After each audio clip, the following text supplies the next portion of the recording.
Assalamu alaikum viewers, I am Mohammad Ibrahim on the platform of Dimensional Physics. Students, आज हम discuss करेंगे current electricity chapter number 13 of second year physics exercise short questions. तो आइए बेटा start करते हैं। Students, first short question आपके सामने डिस्प्ले पर है 13.1। A potential difference is applied across the end of a copper wire. What is the effect of the drift velocity of free electron by increasing the potential difference? Second, decreasing the length and the temperature of the wire. तो बेटा आपके सामने drift velocity का expression है। The drift velocity of electron through a uniform cylindrical conductor is given by drift velocity का students formula है Vd is equal to I over NQA, where I is the current, N is the number of electron, Q is the charge, A is the area, which can be written as V over NQAR. अब ये कैसे आया students? तो देखें, by using ohm law V is equal to IR, I is equal to V over R। तो I की जगह पर रिप्लेस कर दिया V ओवर R, तो फार्मूला बन गया V ओवर NQAR। तो फर्स्ट केस आपके पास है स्टूडेंट की इंक्रीजिंग द पोटेंशियल डिफरेंस। अगर पोटेंशियल डिफरेंस इंक्रीज करें तो ड्रिफ्ट वेलोसिटी पर क्या इफेक्ट होगा? तो आप देखें ड्रिफ्ट वेलोसिटी का पोटेंशियल डिफरेंस के साथ डायरेक्ट रिलेशन है। तो जैसे ही आप पोटेंशियल डिफरेंस इंक्रीज करेंगे तो ड्रिफ्ट वेलोसिटी भी इंक्रीज होगी। So the drift velocity of electron will increase by increasing the potential difference because drift velocity is directly proportional to the potential difference.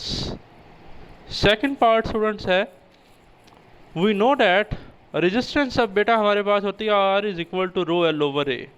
Therefore the drift velocity in term of length is Vd is equal to V over NQ rho L. अब ये formula देखें बेटा कैसे आया। Previous आपके पास formula है V over NQAR, तो R होता है रो एल ओवर ए। आर हमारे पास स्टूडेंट्स होता है रो एल ओवर ए। तो यहाँ से ए से ए कैंसिल हो जाएगा और आपके पास जो एक्सप्रेशन है वो बेटा ये एक्सप्रेशन आ जाएगा।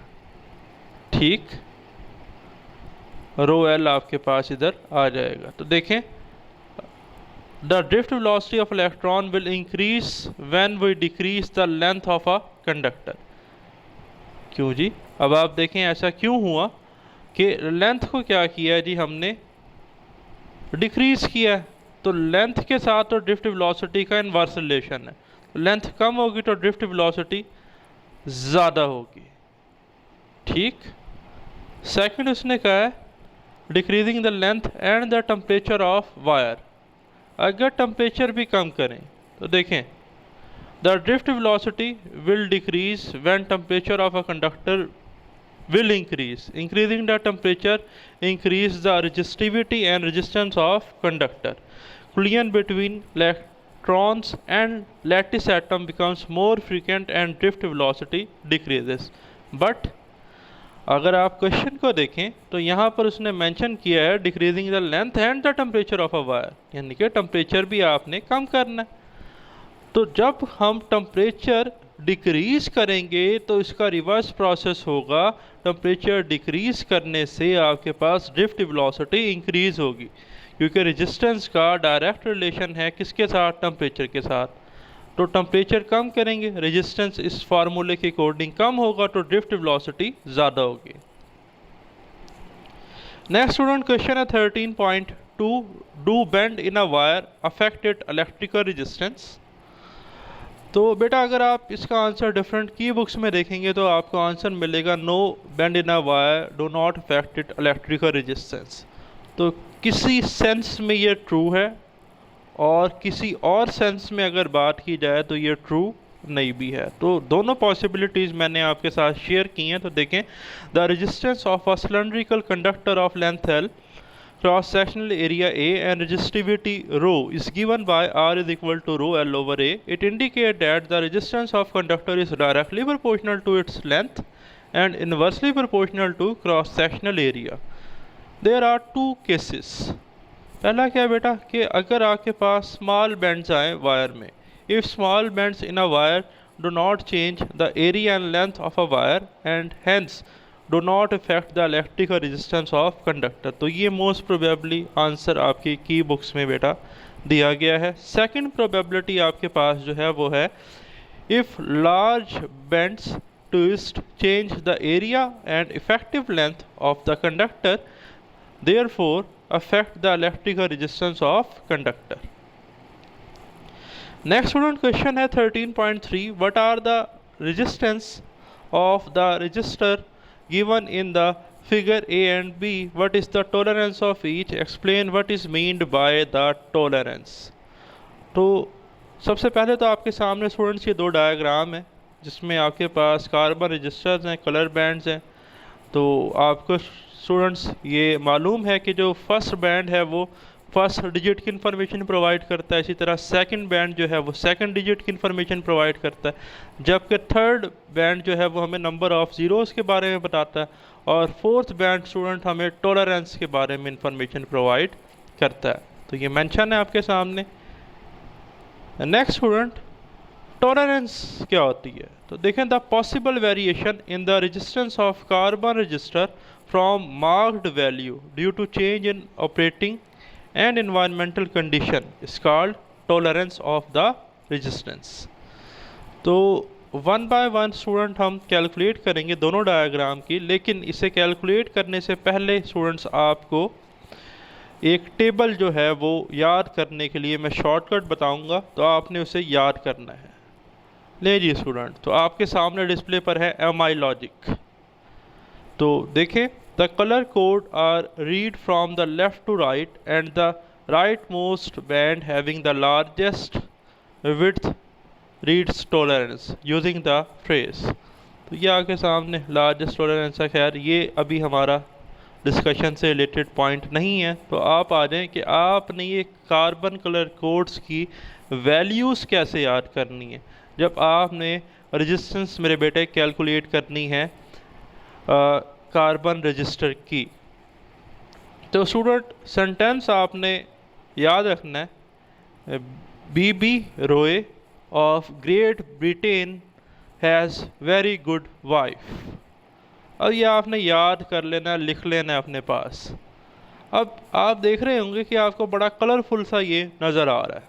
तो बेटा इसमें जो लेटर्स मैंने कलर किए हैं एक्चुअली में ये आपके पास वो नंबर्स हैं मार्क्ड वैल्यूज़ के, लाइक जैसे ब्लैक है तो 0 है इसकी वैल्यू।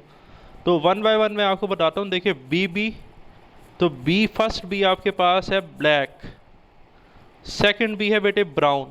तो मार्क्ड वैल्यूज़ आपके पास है 0 to 9। तो ब्लैक है 0, ब्राउन है 1 जैसा कि आपके सामने टेबल पर रिप्रेजेंट है।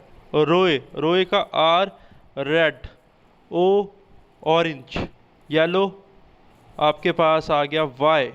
तो R2 ऑरेंज 3, येलो 4। ये देख रहे हैं टेबल याद करना आसान हो गया है। ग्रेट का G, G क्या है जी ग्रीन 5। इसी तरह आपके पास फिर आप देखें ब्लू, ब्रिटेन का ब्लू जो आपके पास है वो 6। फिर देखें V वायलेट 7, गुड का G ग्रे 8, वाइफ का W वाइट। तो देखें ब्लैक 0 से वाइट 9 तक आपने ये इस कलर कोड से वैल्यूज़ याद रखनी है। B B Roy of Great Britain has very good wife. Next बेटा अब हमने डायग्राम जो थी आपके सामने उनकी वैल्यूज़ को क्या करना है कैलकुलेट। तो कलर्स देखें ब्राउन, ग्रीन, रेड, गोल्ड। तो फर्स्ट 2 कलर्स डिजिट्स के बारे में, थर्ड नंबर्स के बारे में बताएगा, फोर्थ टॉलरेंस के बारे में। सिल्वर के लिए बेटा टॉलरेंस होती है 10% और गोल्ड के लिए ±5%, और अगर फोर्थ बैंड प्रेजेंट ना हो देन 20%। तो अब देखते हैं ब्राउन, ग्रीन एंड रेड हैं। तो देखें ब्राउन आपके पास है जी 1, ग्रीन आपके पास है 5 और रेड है बेटा 2। तो 1 5 और रेड के 2 0, सो 1500। तो देखें ब्राउन 1, ग्रीन 5, रेड के आपके पास 2 zeros आ गए, तो ये बन गया 1500।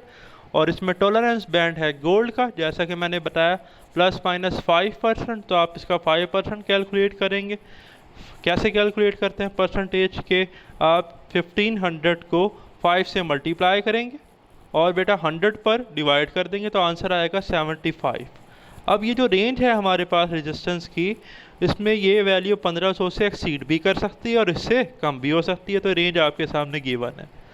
सेम अब ये बेटा आपने कैलकुलेट करना है। वैसे तो इसमें सोल्यूशन है, लेकिन कोशिश करें सेंटेंस को याद करें, फिर देखें क्या सीक्वेंस है, तो होप सो ये आप कैलकुलेट कर लेंगे। सोल्यूशन आपके सामने। नेक्स्ट अब बेटा हमारे पास जो क्वेश्चन है वो है 13.4, why does the resistance of the conductor rise with temperature?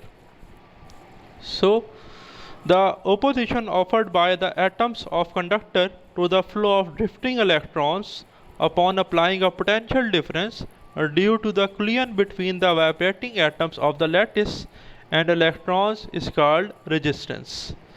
तो सबसे पहले तो स्टूडेंट रेजिस्टेंस को डिफाइन किया गया। आगे देखें, when temperature of the conductor rises, जैसे ही टेम्परेचर जो है कंडक्टर का राइज करेंगे, amplitude of vibration of atoms of lattice increases, जो क्लियन है इलेक्ट्रॉन्स के दरमियान और एटम्स के दरमियान वो इंक्रीज होगी, जिसकी वजह से आपके पास रेट ऑफ क्लियन इंक्रीज होगा, which increase the kinetic energy of their collisions with drifting electrons and resistance of conductor increases. Opposition ज़्यादा होने की वजह से इलेक्ट्रॉन जो है वो ड्रिफ्ट नहीं कर सकेंगे बेहतर, तो रेजिस्टेंस आपके पास इंक्रीज हो जाएगी। नेक्स्ट स्टूडेंट क्वेश्चन है 13.5, what are the difficulties in testing whether the filament of light bulb obeys Ohm law? So सबसे पहले हम डिफाइन करते हैं ओहम लॉ को। According to Ohm law, the current flowing through a conductor is directly proportional to the potential difference applied across the terminals of conductor, provided that its physical state such as temperature does not change. So filament bulb में अब students क्या होता है, तो देखें, when potential is applied across filament bulb, its temperature does not remain constant. इसका temperature students जो है वो constant नहीं रहता, due to passage of current through it, and hence Ohm law cannot be applied to filament bulb. The change in temperature of the filament with the passage of current is main difficulty in testing Ohm law on it. तो filament bulb में student जो temperature है वो constant रही रहता, और ohm law की तो रिक्वायरमेंट ही ये है कि फिजिकल स्टेट जो है सिस्टम की वो अनचेंज रहे, वो कंजर्व रहे, कांस्टेंट रहे, तो इस वजह से हम इसे यूज़ नहीं कर सकते। नेक्स्ट स्टूडेंट क्वेश्चन है 13.6, is the filament resistance lower और higher in 500 watt 220 volt light bulb than in 100 watt 220 volt bulb? So बेटा रिलेशन जो आपके पास है इलेक्ट्रिकल पावर का, वो आपके पास होता है P = VI। तो जैसे ही मैं इधर पुट करूँगा ओहम लॉ के अकॉर्डिंग I = V/R, तो बन जाएगा P = V²/R। तो हमने रेजिस्टेंस कैलकुलेट करनी है, तो क्रॉस मल्टीप्लाई करते हैं, R आ जाएगा आपके पास V²/P। तो फर्स्ट केस में पावर है 500 वाट, वोल्टेज है 220 वोल्ट, सेकंड में है 100 वाट और वोल्टेज है 220 वोल्ट। तो जैसे ही मैं इनकी वैल्यूज पुट करूँगा, सॉल्व करूँगा, तो 500 वाट बल्ब के लिए रेजिस्टेंस आएगी 96.8 ओहम, और 100 वाट के लिए जो आंसर है वो आएगा 484 ओहम। तो hence the filament resistance of 500 watt rated bulb is less than filament resistance of 100 watt rated bulb. जैसा कि आपके सामने क्लियर है कि जिस बल्ब की पावर 500 वाट है उसके रेजिस्टेंस कम है as compare to 100 watt bulb. Next बेटा क्वेश्चन है 13.7, describe a circuit which will give a continuously varying potential. तो स्टूडेंट्स रियोस्टैट, वेरिएबल रजिस्टर जिसे हम कहते हैं, and potentiometer are the electrical devices which can be used to provide varying potential difference. In the rheostat, potential difference V is applied across the fixed terminal A and B with the help of a battery. If R is the total resistance of the wire, the current passing through it by using Ohm law, V is equal to IR, so I is equal to V over R. The potential difference across portion BC of wire, VBC is equal to I cross RBC. तो I तो था V over R cross RBC हमारे पास है internal resistance जो कि small r है। तो देखें जैसे ही मैं रीअरेंज करूँगा R over R multiply by V as VBC is equal to R which can be varied between 0 to R, तो हम इसे as a potential divider use कर सकते हैं। तो डायग्राम में देखें क्लियर हो जाएगा। ये हमारे पास वो बैटरी है DC, ये आपके पास total resistance A to B, ये आपके पास है रियोस्टेट, ठीक है जी, वेरिएबल रजिस्टर। तो B से C तक जो रेजिस्टेंस है वेरिंग रेजिस्टेंस वो R है, और यहाँ पर जो पोटेंशियल है वो VBC है। तो इसे हम एज अ पोटेंशियल डिवाइडर भी यूज़ कर सकते हैं। One fix terminal B and the sliding terminal C। तो आप देख रहे हैं कि C जो है ये स्लाइडिंग टर्मिनल है of rheostat are inserted in the circuit. The potential can be varied from 0 to V by moving the sliding contact between B to A. Next student question है 13.8. Explain why the terminal potential difference of a battery decrease when the current drawn from it increased. So in a closed loop circuit given by in this diagram, the terminal potential difference Vt and EMF E of a battery are related as Vt is equal to E minus IR. R क्या है? Internal resistance of a cell. Capital R क्या है? जो आपके पास battery की resistance है, और जो अपनी सेल की रेजिस्टेंस है वो आपके पास इंटरनल रेजिस्टेंस स्मॉल r से। E EMF है आपके पास, और Vt जो है वो टर्मिनल पोटेंशियल डिफरेंस है। Where R is the internal resistance of a battery and R is the external load resistance. When current drawn from the battery is increased, जैसे इस फार्मूले के अकॉर्डिंग जब बैटरी में करंट इंक्रीज होगा तो जो माइनस वाले टर्म है माइनस IR, ये वैल्यू ज़्यादा होगी। तो जब ये वैल्यू ज़्यादा होगी तो आप देख रहे हैं कि ये E माइनस IR है। तो जब आपके पास स्टूडेंट्स नेगेटिव वैल्यू ज़्यादा हो रही है तो इट्स मीन के टर्मिनल पोटेंशियल डिफरेंस कम होगा। So by decreasing the value of R, the term IR voltage drop across internal resistance increases, which decrease terminal potential difference. तो terminal potential difference students decrease हो जाएगा। Next student question है 13.9. What is Wheatstone bridge? How can it be used to determine an unknown resistance? The Wheatstone bridge is an electrical circuit which can be used to find the unknown resistance of a wire. The circuit of Wheatstone bridge is shown in the figure. ये students आपके सामने diagram है जिसमें 4 resistance है bridge की form में attach है, और इसमें 3 लूप्स हैं हमारे पास। तो एक लूप है आपके पास ABDA, सेकंड लूप आपके पास है BCDB, और थर्ड आपके पास है ADCA। तो फर्स्ट में करंट है I1, सेकंड में I2, थर्ड में I3। ये आपके पास एक गैल्वेनोमीटर है, ठीक। और व्हीटस्टोन ब्रिज जो है ये बैलेंसिंग कंडीशन पर वर्क करता है जब B और D पॉइंट जो है वो सेम पोटेंशियल पर हो, I1 I2 के बराबर हो, और IG जो है वो बेटा 0 हो। तो इससे हम अगर हमारे पास 3 रेजिस्टेंस नॉन है जिनकी वैल्यू हमने मालूम है और एक अननोन रेजिस्टेंस है लेट से R4, तो हम अननोन रेजिस्टेंस की वैल्यू को कैलकुलेट कर सकते हैं। So it consists of 4 resistors connected in the form of a bridge, a galvanometer, a battery and a switch. When the switch is closed and bridge is made to operate balance condition by varying the non resistance, no current pass through the galvanometer। जैसा कि मैंने बताया G 0 होता है because I1 is equal to I2, and following condition satisfy, then R1 over R2 is equal to R3 over R4। तो यहाँ से बेटा R4 की वैल्यू आ जाएगी R2 R3 divided by R1। So if the values of R1 R2 and R3 are known, we can find the value of unknown resistance R4 once the bridge is in balanced condition. So thanks to all of you for watching this video. Please subscribe my YouTube channel. Allah Hafiz.